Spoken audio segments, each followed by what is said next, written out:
Satu unit ruko di Pasar 2 Marelan, Medan, Sumatera Utara hangus terbakar. Kebakaran melukai seorang bocah laki-laki berusia 10 tahun.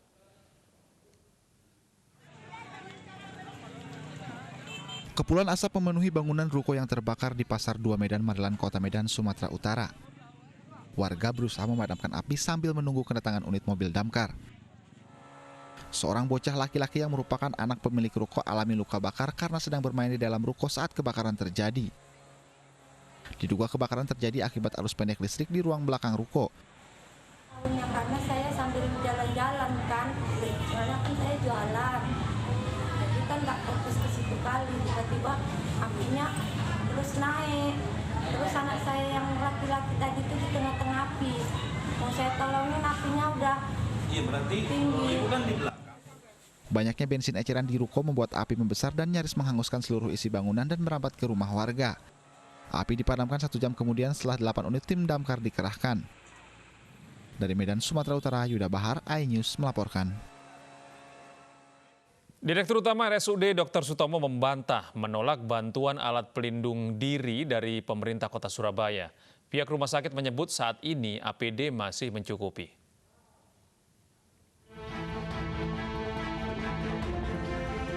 Direktur Utama RSUD Dr. Sutomo Joni Wahyudi membantah menolak bantuan alat pelindung diri dari pemerintah Kota Surabaya. Joni menyebut saat ini persediaan APD di RSUD Dr. Sutomo masih mencukupi dan menyarankan diperbantukan ke rumah sakit rujukan yang kekurangan APD.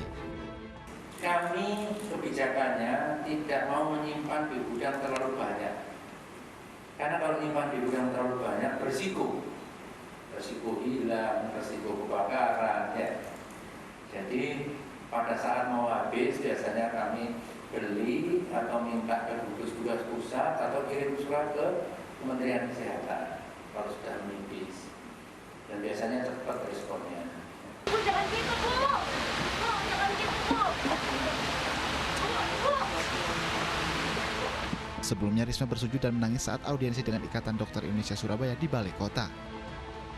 Risma menangis setelah mendengar laporan dari para tenaga kesehatan yang mengeluhkan jumlah pasien yang melebihi kapasitas di RSUD Dr. Sutomo. Risma mengaku telah 2 kali mencoba berkomunikasi dengan pihak RSUD Dr. Sutomo, tetapi tak ada hasilnya. Bahkan Risma menyebut pihak RSUD menolak bantuan APD yang diberikan Pemkot Surabaya. Dari Surabaya, Rahmat Ilyasan, iNews melaporkan. Wacana perombakan kabinet terus bergulir. Presiden Joko Widodo mengkritisi sektor kesehatan, perlindungan sosial, dan pemulihan ekonomi. Persoalan hukum pun menjadi kekhawatiran para menteri.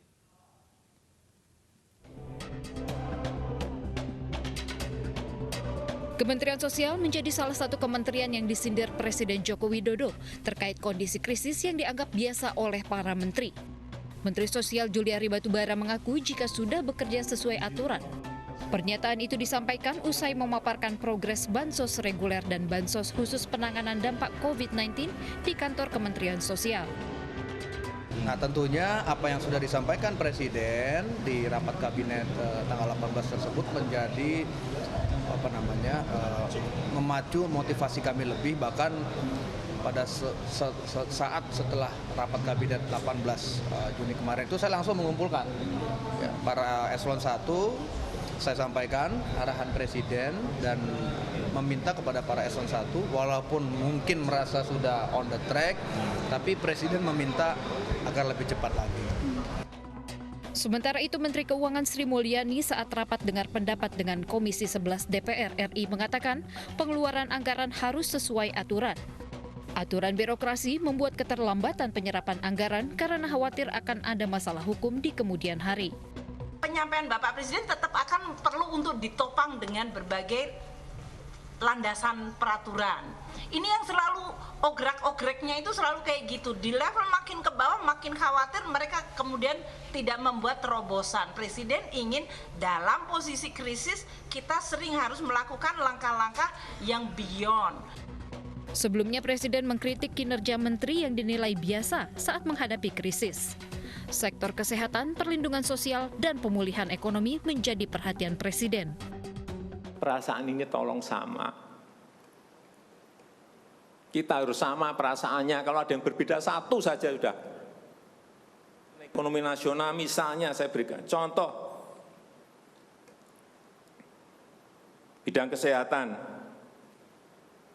itu dianggarkan 75 triliun. 75 triliun. Bansos yang ditunggu masyarakat, segera keluarkan. Kalau ada masalah, lakukan tindakan-tindakan lapangan. Ancaman Presiden yang akan merombak kabinet bukan yang pertama. Dalam periode pertama kepemimpinannya, Jokowi sudah 4 kali mereshuffle menterinya, dan di periode kedua, Jokowi kembali akan merombak kabinet yang dipimpinnya. Tim Liputan iNews melaporkan.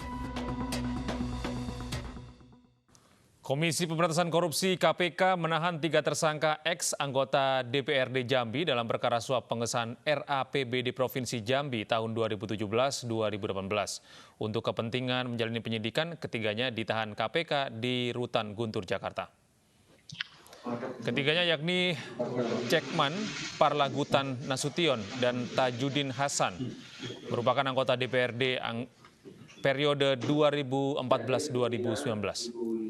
Mereka ditahan di Rutan KPK Guntur, Jakarta selama 20 hari untuk menjalani penyidikan perkara suap ketok palu rancangan anggaran pendapatan belanja daerah RAPBD Provinsi Jambi periode 2017-2018.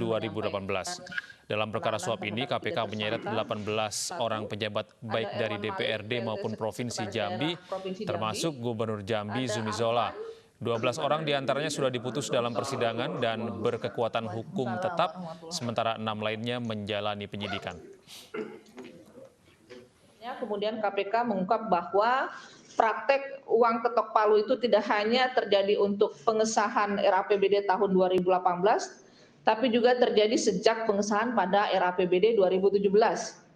Dan mencermati pada fakta-fakta persidangan juga didukung dengan alat bukti berupa keterangan saksi, surat, kemudian barang elektronik, bahwa para tersangka juga merupakan anggota DPRD Provinsi Jambi yang diduga para unsur pimpinan DPRD Jambi diduga meminta uang ketok palu dan kemudian menagih kesiapan uang ketok palu, melakukan pertemuan juga untuk membicarakan hal-hal tersebut dan juga meminta jatah proyek atau menerima uang kisaran 100 juta sampai atau 600 juta per orang.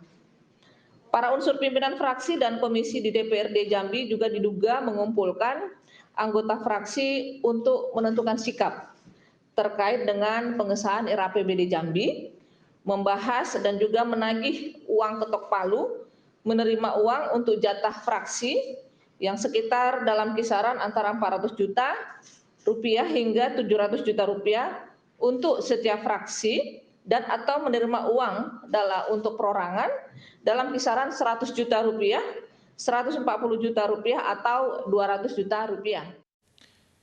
Di tengah pandemi COVID-19, sektor industri makan dan minuman di tanah air terus produktif. Hal ini terbukti dalam bentuk ekspor produk makanan dan minuman dari tanah air ke Filipina dan Timur Tengah.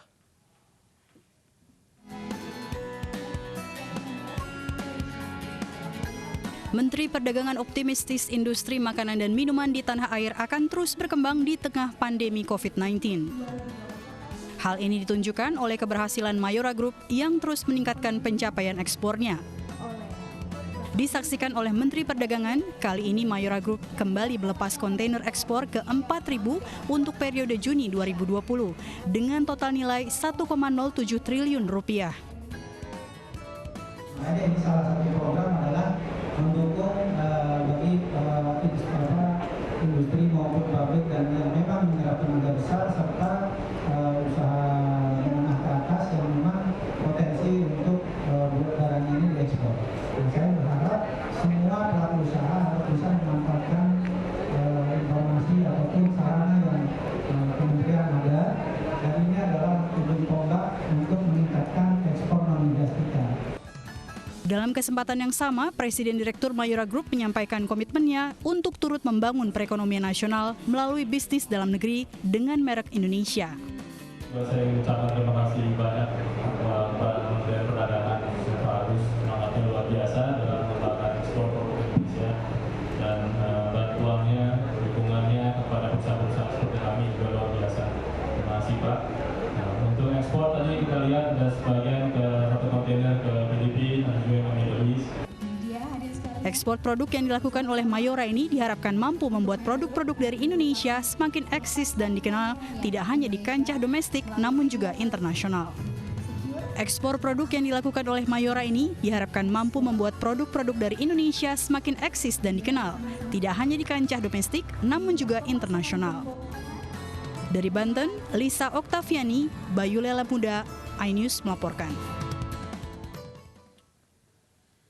Pandemi COVID-19 bukan menjadi penghalang bagi para penghuni panti sosial untuk tetap berkreasi dan unjuk kebolehan. Meski hanya di dalam panti, mereka juga diajak untuk selalu mencuci tangan dan memakai masker.